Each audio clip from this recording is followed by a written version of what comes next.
me go on. Don't be too quick. It is not too quick for me. Shri Raghav Chadda, 14 minutes. 1-4. Sir, आज मैं सिर्फ 2 करोड़ दिल्ली वासियों की ओर से नहीं बल्कि 135 करोड़ भारतवासियों की ओर से बोलने के लिए खड़ा हुआ हूं। सर, इससे ज़्यादा असंवैधानिक, गैर कानूनी कागज़ का टुकड़ा एक बिल के माध्यम से शायद ही आज से पहले कभी संसद भवन के भीतर लाया गया होगा।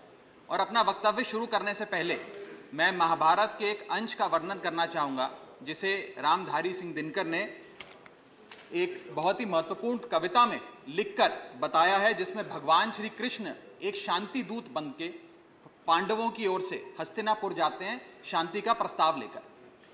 कवि लिखते हैं, मैत्री की राह बताने को, सबको सुमार्ग पर लाने को, दुर्योधन को समझाने को, भीषण विध्वंस बचाने को, भगवान हस्तिनापुर आए, पांडव का संदेशा लाए। भगवान कहते हैं, दो न्याय अगर तो आधा दो, पर इसमें भी यदि बाधा हो तो दे दो केवल 5 ग्राम, रखो अपनी धरती तमाम, हम वहीं खुशी से खाएंगे, परिजन पर हंसी ना उड़ाएंगे। पर दुर्योधन वो भी दे ना सका, आशीष समाज की ले ना सका, उल्टा हरि को बांधने चला, जो असाध्य था उसे साधने चला, जब नाश मनुष्य पर छाता है, पहले विवेक मर जाता। सर, इसमें दिल्ली बिल का सार है। सर, हम न्याय की गुहार लगाने आपके सामने आए हैं, अपने हक मांगने आए हैं, अपने हक से ज्यादा मांगने नहीं आए। सर, मैं अपने वक्तव्य को 3 भाग में बांटता हूं। पहला कि ये बिल कैसे एक राजनीतिक धोखा है, पॉलिटिकल फ्रॉड है। दूसरा, ये कैसे एक संवैधानिक पाप है, कॉन्स्टिट्यूशनल सिन है। और तीसरा कि ये एडमिनिस्ट्रेटिव लॉकजैम यानी कि प्रशासनिक गतिरोध दिल्ली में कैसे पैदा कर देता है। सर, पहला राजनीतिक धोखा, यह कहानी है सर 1977 से लेकर 2015 की। लगभग 40 साल का लंबा संघर्ष भारतीय जनता पार्टी ने दिल्ली में पूर्ण राज्य का दर्जा स्थापित करने के लिए किया। 1977 में जब 3rd मेट्रोपॉलिटन काउंसिल दिल्ली में था, उसमें जनता पार्टी की सरकार थी। उन्होंने मता पास कर कहा कि दिल्ली को पूर्ण राज्य का दर्जा बनाएंगे। लगातार पूर्ण राज्य की दर्जे की मांग करते करते करते करते ये 1989 का लोकसभा का मैनिफेस्टो मैं बीजेपी का लाया हूं। 1989 के मैनिफेस्टो में पेज नंबर 361 पे पॉइंट नंबर 10 पे ये कहते हैं, grant statehood to UT of Delhi. यानी कि 1989 से लेकर लगातार ये लोग दिल्ली को पूर्ण राज्य का दर्जा दिलाने की मांग करते रहे। यहां तक कि जब 1991 में कांग्रेस की सरकार ने दिल्ली में विधानसभा का गठन किया, उससे भी ना पर्याप्त मानते हुए लाल कृष्ण आडवाणी जी, मदन लाल खुराना जी सबने बयान दर्ज कराए कि यह भी दिल्ली के साथ न्याय नहीं है, दिल्ली को पूर्ण राज्य का दर्जा मिलना चाहिए और हम इसके लिए आंदोलन चलाएंगे। और लगातार इन लोगों ने संघर्ष किया, आंदोलन किया। सर, 1999 में फिर अपने मैनिफेस्टो में बीजेपी ने, ये 1999 का मैनिफेस्टो है, ये जारी कर कहा कि हम दिल्ली को पूर्ण राज्य का दर्जा देंगे। Page number 132 point number 31, we will give full statehood to Delhi. Sir, इन लोगों ने बड़ा आंदोलन चलाया, संघर्ष किया, सड़कों पे लाठियां खाई, न जाने क्या क्या किया दिल्ली को पूर्ण राज्य का दर्जा दिलाने के लिए। और अंततः वो दिन आया जिस दिन वाजपेयी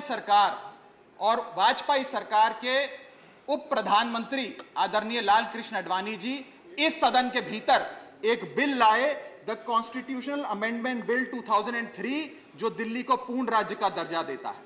यह बिल आडवाणी जी इस सदन के भीतर लाए और कहा कि दिल्ली को अधिकार देने की जरूरत है, दिल्ली को पूर्ण राज्य का दर्जा भाजपा दिलाएगी। यहां भी बात खत्म नहीं होती सर। इसके बाद 2013 के अपने मैनिफेस्टो में बीजेपी ने कहा हम पूर्ण राज्य का दर्जा देंगे। इनकी जून 2013 में नेशनल एग्जीक्यूटिव की मीटिंग हुई, उसमें मता पास कर कहा हम दिल्ली को पूर्ण राज्य का दर्जा देंगे। यहां तक कि इनके सांसद डॉक्टर हर्षवर्धन ने बयान दिया कि जब आदरणीय नरेंद्र मोदी जी देश के प्रधानमंत्री बनेंगे, हम दिल्ली को पूर्ण राज्य का दर्जा देंगे। ये इन सब ने सर लगातार बातें कही और दिल्ली को पूर्ण राज्य का दर्जा दिलाने की मांग लगातार भारतीय जनता पार्टी दिल्ली वालों के सामने रखती रही। सर, ये बिल सिर्फ संविधान का और लोकतंत्र का अपमान नहीं है, ये बिल लाल कृष्ण आडवाणी जी का, अटल बिहारी वाजपेयी जी का, मदन लाल खुराना जी का, सुषमा स्वराज जी का, अरुण जेटली जी का, सबका अपमान करने का और उनके 40 साल के संघर्ष को मिट्टी में मिलाने का काम करता है। सर, मैं माननीय गृह मंत्री जी का बयान लोकसभा में सुन रहा था।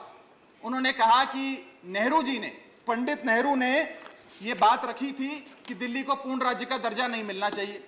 मैं माननीय गृह मंत्री जी से कहना चाहता हूं, नेहरूवादी मत बनिए, आडवाणीवादी बनिए, वाजपेयीवादी बनिए और दिल्ली को पूर्ण राज्य का दर्जा देने का आज आपके पास ऐतिहासिक मौका है। दिल्ली को पूर्ण राज्य का दर्जा दीजिए।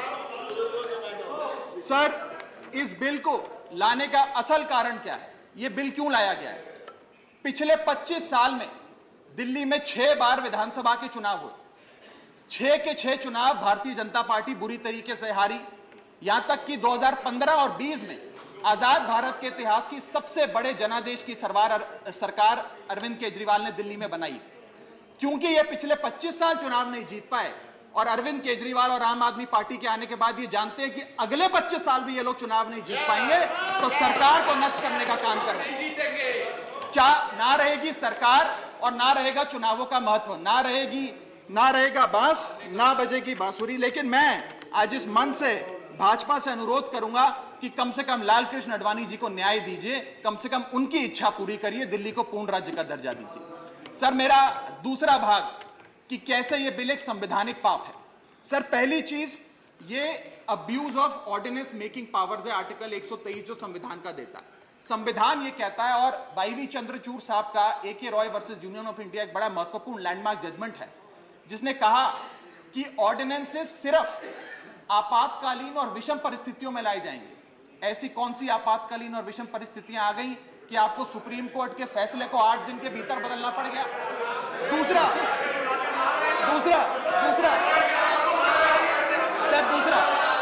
देखिए सुप्रीम कोर्ट की दूसरा बिंदु, यह सुप्रीम कोर्ट का अपमान है। सुप्रीम कोर्ट के फैसले को 8 दिन के भीतर 5 जजों के संवैधानिक पीठ के सर्वसम्मति के फैसले को बदल के आज भारतीय जनता पार्टी ने एक मैसेज दिया है कि हम सुप्रीम कोर्ट को भी चैलेंज करते हैं, सुप्रीम कोर्ट के फैसले को भी नहीं मांगते। आपको जो ऑर्डर जारी करना है करो, हम चंद दिनों के अंदर ऑर्डिनेंस लाकर उस फैसले को बदल देंगे। They have challenged the majesty of the honourable supreme court. Sir, और मैं आपको यह कहना चाहता हूं कि आजकल जो ऑर्डिनेंस लाने की जो एक फेटिश इस सरकार ने देखी, चाहे वो लैंड एक्विजिशन बिल हो, चाहे वो फार्म बिल हो, चाहे ईडी के डायरेक्टर का एक्सटेंशन हो, जो ये सारी चीजें ऑर्डिनेंसेस के माध्यम से इन्होंने करी थी, इस बिल का हश्र भी वही होगा जो सारे पुराने बिलों का हुआ था। सर, थर्ड बिंदु कि कैसे ये बिल संघीय ढांचे को एरोड करता है। हमारा भारत का संविधान और सुप्रीम कोर्ट का 2023 का 2018 का संवैधानिक पीठ का फैसला कहता है कि दिल्ली के पास एक यूनिक फेडरल आइडेंटिटी है, यूनिक कॉन्स्टिट्यूशनल आइडेंटिटी है, और भारत का संविधान जो हमें संघीय ढांचा देता है, जो शक्तियां देता है, उन शक्तियों को एनक्रोच करने का काम यह सरकार करती है, हमसे अफसरशाही और तमाम शक्तियां छीनकर। मैं आपको सुप्रीम कोर्ट का वो एक वाक्य पढ़ के सुनाना चाहूंगा। The majority in the 2018 constitutional जज bench held that while the NCT of Delhi could not be accorded with the status of a state, the concept of federalism is applicable to Delhi. हम पूर्ण राज्य नहीं है, लेकिन फिर भी राज्य का दर्जा एक संघीय ढांचे के परिप्रेक्ष्य में दिल्ली को मिलता है। उसके बाद सर, इन लोगों ने तो कमाल ही कर दिया। आज बिना संवैधानिक संशोधन लाए संविधान को बदल दिया, मात्र एक एक्ट ऑफ पार्लियामेंट से, जो आज तक शायद भारत के इतिहास में कभी नहीं हुआ। सर, इसके बाद यह बिल पार्लियामेंट्री अंडरमाइन करता है प्रिंसिपल्स ऑफ कलेक्टिव रिस्पांसिबिलिटी को। भारत का संविधान कहता है सर कि परमानेंट एग्जीक्यूटिव और पॉलिटिकल एग्जीक्यूटिव मिलके लेजिस्लेचर के प्रति जवाबदेही होंगे। ये प्रिंसिपल ऑफ कलेक्टिव रिस्पांसिबिलिटी है। इसमें से परमानेंट एग्जीक्यूटिव यानी कि अफसरशाही को छीनकर ये पूरी तरीके से कलेक्टिव रिस्पांसिबिलिटी का प्रिंसिपल, जिसपे सरकारें चलती हैं इस देश में, उसे ध्वस्त करता है। और आखिरी बिंदु संवैधानिक अपराध का, ये ट्रिपल चेन ऑफ अथॉरिटी को तार तार करता है sir. Triple chain of accountability ये होती है कि अफसरशाही की जवाबदेही मंत्री को, मंत्री की जवाबदेही लेजिस्लेचर को, और लेजिस्लेचर की जवाबदेही जनता को। इसमें से अगर आप अफसरशाही हटा देते हो तो फिर जवाबदेही की जो ये ट्रिपल चेन ऑफ अकाउंटेबिलिटी ध्वस्त हो जाती है। तो ये काम करके संवैधानिक अपराध एक प्रकार से सरकार ने किया है। सर मेरा आखिरी भाग, ये कैसे एक एडमिनिस्ट्रेटिव हाराकिरी, एक एडमिनिस्ट्रेटिव गतिरोध पैदा करता है। ये कहता है सिर्फ उपराज्यपाल ही ट्रांसफर पोस्टिंग करेंगे एक समिति के माध्यम से, यानी कि अफसर अब मुख्यमंत्री की नहीं सुनेगा, मंत्रियों की नहीं सुनेगा। अगर अब दिल्ली में किसी के घर में बिजली नहीं आ रही, पानी नहीं आ रहा, किसी के बच्चे का स्कूल में दाखिला नहीं हो रहा, तो वो उपराज्यपाल के पास जाएगा, अपने मंत्री मुख्यमंत्री के पास नहीं जाएगा। क्या लोग जानते हैं उपराज्यपाल कहां रहता है? उपराज्यपाल कौन सी विधानसभा से चुनाव लड़ा, उपराज्यपाल ने कौन सा चुनाव जीता? लेकिन सारी शक्तियां एक चुनी हुई सरकार से निकालकर उपराज्यपाल को देता है। ये आगे कहता है सर ये बिल कि हम एलजी को सोल डिस्क्रिशन देते हैं, स्वयं के विवेक से फैसले लेने की तमाम शक्तियां। आज तक उपराज्यपाल और गवर्नर काउंसिल ऑफ मिनिस्टर्स की एड एंड एडवाइस से बाध्य थे, लेकिन यह बिल उपराज्यपाल को सुपरसीडिंग पावर देता है। आगे सर यह बिल जितने भी ब्यूरोक्रेट्स हैं उन्हें एक जुडिशियल अथॉरिटी बना देता है। यह कहता है अफसरशाही तय करेगी कि मंत्री का फैसला सही है कि मंत्री का फैसला गलत है, और अगर अफसर को मंत्री का कोई फैसला पसंद नहीं आया तो अफसर मंत्री का फैसला लागू करने से मना कर सकते हैं। और सर यह बिल अथॉरिटी, कमीशंस और कॉरपोरेशंस बनाने की, तमाम गठन करने की, नियुक्ति करने की शक्तियां सारी की सारी केंद्र सरकार को दे देता है, यानी कि सरकार की चाबी एक प्रकार से केंद्र सरकार को हाथ में पकड़ा देता है। सर माननीय गृह मंत्री जी ने कहा था कि आम आदमी पार्टी एक सुपारी सी जितनी पार्टी है, एक सुपारी जितनी छोटी सी पार्टी है। सर ये वो सुपारी जितनी पार्टी है जो आजाद भारत के इतिहास का फास्टेस्ट ग्रोइंग पॉलिटिकल स्टार्टअप कहलाती है। ये वो सुपारी जितनी पार्टी है जिसने 3 बार भाजपा को दिल्ली में हराया और 2 बार 2015 और 20 में आजाद भारत के इतिहास की सबसे बड़ी जनादेश की सरकार बनाई। ये वो सुपारी जितनी पार्टी है जिसने पंजाब में भाजपा को लगभग शून्य पर लाकर खड़ा कर दिया। ये वो सुपारी जितनी पार्टी है जो 10 साल में राष्ट्रीय पार्टी बनी। ये वो सुपारी जितनी पार्टी है जिसके 161 विधायक और 11 सांसद है, और ये वो सुपारी जितनी पार्टी है जिसका काम देखने के लिए first lady of United states of America और यूनाइटेड जनरल के पूर्व प्रमुख बान की मून आते हैं। सर मैं आज अपने साथी जो आंध्र प्रदेश और उड़ीसा की सरकार चलाते हैं उन्हें कहना चाहूंगा, आपकी जरूर कुछ मजबूरियां रही होंगी जिसके चलते आपने ये फैसला लिया इस सरकार के इस बिल का समर्थन करने में। कुछ तो मजबूरियां रही होंगी, यूं ही कोई बेवफा नहीं होता।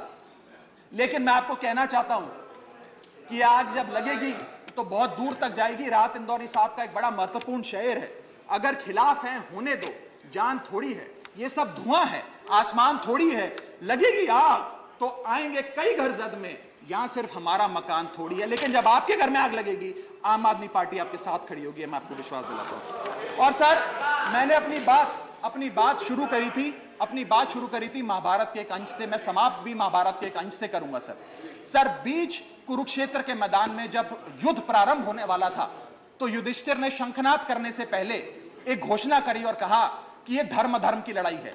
मेरी सेना में खड़े मेरे पीछे जितने योद्धा हैं, अगर उन्हें लगता है कि धर्म मेरे साथ नहीं कौरवों के साथ है तो मेरी सेना छोड़कर सामने वाली मेरे दुश्मन की सेना में जाकर खड़े हो जाएं, उनकी ओर से युद्ध करें। और अगर कौरव सेना में कोई योद्धा है जिसे लगता है कि धर्म युधिष्ठिर के साथ है, पांडवों के साथ है, तो आप कौरवों की सेना छोड़कर मेरी सेना में आइए, मैं बाहें फैलाकर आपका स्वागत करूंगा। उस समय कौरवों का एक भाई युयुत्सु कौरव सेना छोड़कर पांडवों की ओर आया और पांडवों की ओर से युद्ध लड़ा। मैं उसी बात का जिक्र करते हुए आज इस सदन में बैठे तमाम सांसदों को कहना चाहता हूं, राज्यसभा काउंसिल ऑफ स्टेट्स है, हम लोग काउंसिल ऑफ स्टेट्स है, जहां ज्यादा जिम्मेदारी बनती है राज्यों के हितों की, अधिकारों की रक्षा करने की। मैं मांग करता हूं आज आप लोग पार्टी लाइन से ऊपर उठकर, विचारधारा से ऊपर उठकर संविधान को बचाने के लिए, लोकतंत्र को बचाने के लिए इस बिल को हराइए।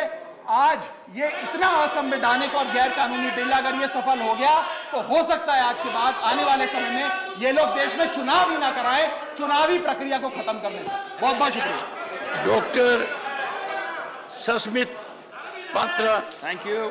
12 minutes. Honorable Chairman, sir.